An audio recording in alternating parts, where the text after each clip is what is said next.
Imagine packing for eternity. Not just a suitcase for a long trip, but preparing for a journey that would last forever.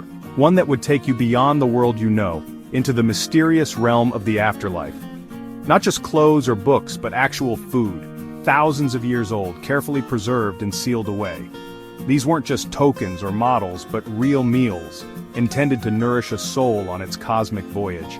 That's what archaeologists found in Tutankhamun's tomb in 1922. When Howard Carter and his team broke through the sealed doorway, they uncovered a treasure trove that stunned the world, not just for its riches, but for its glimpse into ancient beliefs. It wasn't just gold and jewels that filled the chambers. The tomb was a time capsule, preserving the daily life and spiritual hopes of a long-lost civilization. There were mummified cuts of beef and poultry, loaves of bread, baskets of dates and figs. Each item was chosen with care, representing abundance and the best of what Egypt could offer. This wasn't funeral leftovers, it was a cosmic to-go order, meant to sustain a king on his journey through the afterlife. The food was ritually prepared, blessed, and arranged with precision, as if the pharaoh might wake up hungry at any moment. For the Egyptians, food was as precious as gold. Both were symbols of wealth, power, and divine favor, but food had the added value of sustaining life, both in this world and the next. It was essential for a successful transition to the next world. Without food, the soul would wander, hungry and restless, unable to enjoy the pleasures of eternity.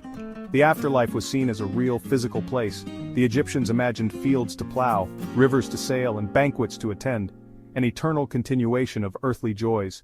You'd need to eat, drink, and enjoy, just like in life. The tomb's murals show feasts and celebrations, hinting at the pleasures that awaited a well-provisioned soul.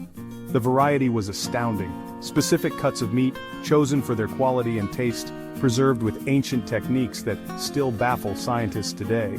Dozens of wine jars labeled with vintage and vineyard, each one a testament to the sophistication of ancient Egyptian cuisine and their love of the finer things. Even garlic for flavor and health. Garlic was prized not just for taste but for its supposed magical and medicinal properties, believed to ward off evil and keep the pharaoh strong. It's as if King Tut's team shopped for the ultimate celestial picnic, ensuring every craving and comfort would be met in the world beyond. This level of detail reveals a belief system where the spiritual and physical were deeply connected. Every offering was both a practical supply and a sacred symbol. The journey to the afterlife required real supplies: bread to eat, wine to drink, duck to savor. These were not just metaphors but actual provisions for a real journey. Before facing the gods, you'd need a snack, especially if you were a king. The smallest details, from honey cakes to dried fruits, were included to ensure nothing was left to chance. These meals show us that the next life was imagined as a continuation of this one, with all its comforts. The Egyptians wanted their loved ones to feel at home, even in eternity. The food wasn't just symbolic, it was meant to be used. Archaeologists have found evidence that some offerings were replenished over time, showing ongoing care for the departed. The gods of the underworld might be food critics, and you'd better impress them. A well-fed soul was a favored soul, ready to face judgment and join the ranks of the blessed. The cosmic and the commonplace were intertwined, everyday items became sacred, and sacred rituals were woven into the fabric of daily life. For Tutankhamun, a king's meal was the ultimate preparation for eternity. The banquet laid out in his tomb was both a farewell and a promise of everlasting abundance. The tomb's pantry was a statement: even in death, the king would want for nothing. Every shelf and basket was filled with care, a testament to love, respect, and hope for the future. It's a profoundly human idea, wrapped in divine ritual. The desire to care for loved ones, to provide comfort and sustenance, transcends time and culture. In the end, the pharaoh's last meal was a feast for forever, a banquet fit for a god, and a reminder that even in death, the bonds of life endure. Why all this effort? Why did the ancient Egyptians go to such extraordinary lengths to prepare for the afterlife? For Egyptians, the afterlife was a new beginning, not an end. Death was seen as a doorway, not a final destination. Each person had a ka, a spiritual double that needed food, shelter, and care, just as the living did. The ka was believed to linger near the body, relying on offerings to sustain it in the next world. Without food, the ka would starve, and eternal life would be lost. The afterlife could become a place of hunger and longing. Funerary offerings were cosmic insurance, guaranteeing the deceased would never go hungry. These gifts were more than ritual, they were essential for survival beyond death. Tombs were decorated with images of feasts and farms. If real food ran out, magical images and spells could provide an endless supply. Art and magic worked together to nourish the soul. Lavish offerings showed status and power both in life and death. The more abundant the offerings, the greater the prestige in the afterlife. Family members would visit tombs, leaving fresh food to honor and care for the dead. These visits kept the bond between generations alive. It was a transaction between worlds fueled by love and duty. The living gave and the dead in turn could bless or protect their families. Even today we echo this impulse, leaving flowers, sharing meals after funerals to honor and remember those we've lost. These acts connect us to ancient traditions. The Egyptians just took it to the next level, making sure their loved ones were truly provided for, both physically and spiritually. Feeding the dead is a universal act of care. Across cultures and centuries, people have found comfort in these rituals. It's a tradition that bridges the living and the lost, reminding us that love and remembrance can transcend even death itself. What was on the menu for the afterlife? For the ancient Egyptians, the answer was as much about comfort as it was about status. Food wasn't just for survival, it was a bridge between worlds, a way to ensure happiness and power in eternity. Bread and beer, life's essentials in ancient Egypt, were the foundation of every meal, both for the living and the dead. Workers who built the pyramids were paid in bread and beer, and these humble staples were the first things packed for eternity, ensuring no one went hungry in the afterlife. Tombs held dozens of bread types, from simple loaves to sweet cakes flavored with honey and fruit, reflecting the variety enjoyed in daily life. For royalty, the menu expanded dramatically. Mummified beef, brisket, ribs and roasted poultry, ducks, geese, pigeons, were all carefully prepared and preserved, ready to be enjoyed in the next world. It was ancient meal prep at its finest, with teams of cooks and servants ensuring every detail was perfect for the eternal banquet. Fruits and vegetables, dates, figs, grapes, pomegranates, lentils, onions, rounded out the feast, providing color, flavor, and nutrition. Wine was also crucial, with jars labeled by vineyard and vintage, showing a sophisticated palate and a love for the finer things in life. The tomb's pantry mirrored Egypt's agricultural wealth, overflowing with offerings that spoke of abundance and prosperity. By taking these foods, kings brought a piece of their kingdom with them, ensuring their continued rule and comfort in the afterlife. The offerings were a statement of power and abundance, a message to the gods and to future generations. Even in death, the pharaoh was master of the land's bounty, surrounded by the riches of Egypt's fields and rivers. The afterlife was stocked with the best of Egypt, a paradise of endless feasts and celebration. Food was more than sustenance.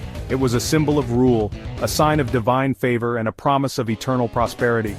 The king's eternal meal was a final, magnificent display of prosperity, a banquet fit for a god, lasting forever in the halls of eternity. Burying food with the dead wasn't just Egyptian, it's a global tradition. In Greece and Rome, families shared a final meal at the graveside, leaving offerings for the spirit. The Moche of Peru buried leaders with maize, beans, peanuts, and jars of corn beer for the afterlife. Vikings sent their dead off in ships, surrounded by roasted meat, apples, hazelnuts, and cauldrons for feasting in Valhalla. Each culture tailored the menu to its beliefs and environment. The message was universal: food is comfort, community, and care, even in death. The menu changed, but the impulse stayed the same. Funeral feasts are a bridge between worlds. They show our hope that the journey onward is one of abundance, not scarcity. Across time and place, a well-stocked pantry is a final act of love. In ancient China, funerary food was as elaborate as the imperial court. Tombs were filled with bronze and ceramic vessels, many still holding traces of millet, rice, soups, stews, and dumplings. The tomb of Lady Di even had preserved meat, fish, and sparrow soup, like a 2,000-year-old kitchen. Alcoholic drinks made from rice or millet were essential for rituals and ancestor worship. Special vessels were designed for serving these drinks, ensuring the emperor could host banquets in the afterlife. The afterlife mirrored the empire's hierarchy. An emperor remained an emperor with all the duties and feasts that entailed. Food offerings were about more than sustenance, they were tools of eternal governance. The living ensured their ruler could maintain dignity and perform sacred duties beyond death. The imperial menu was a statement of order and power. In China, food in the tomb was a recipe for cosmic harmony. The food buried with a king was personal, a menu reflecting taste, resources, and story.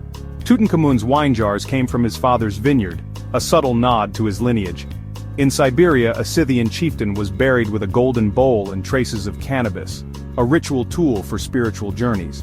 Exotic foods like Indian peppercorns in Roman graves showed global reach and status.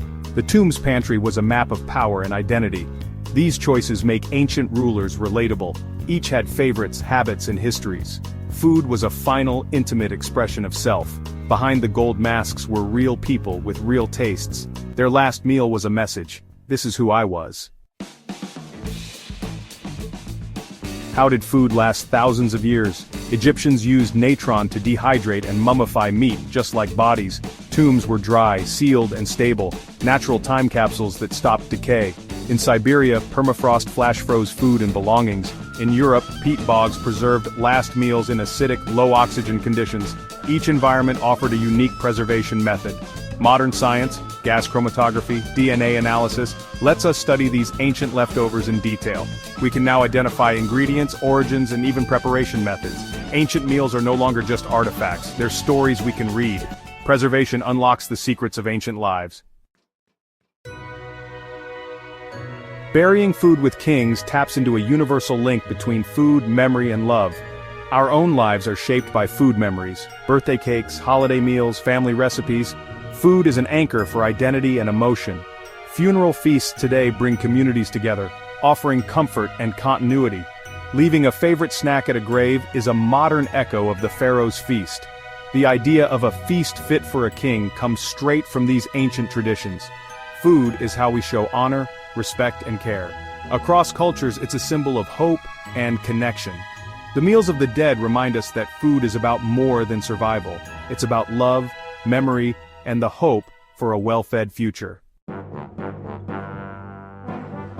Strip away the gold and monuments and you're left with bread, meat, and wine, a profoundly human gesture.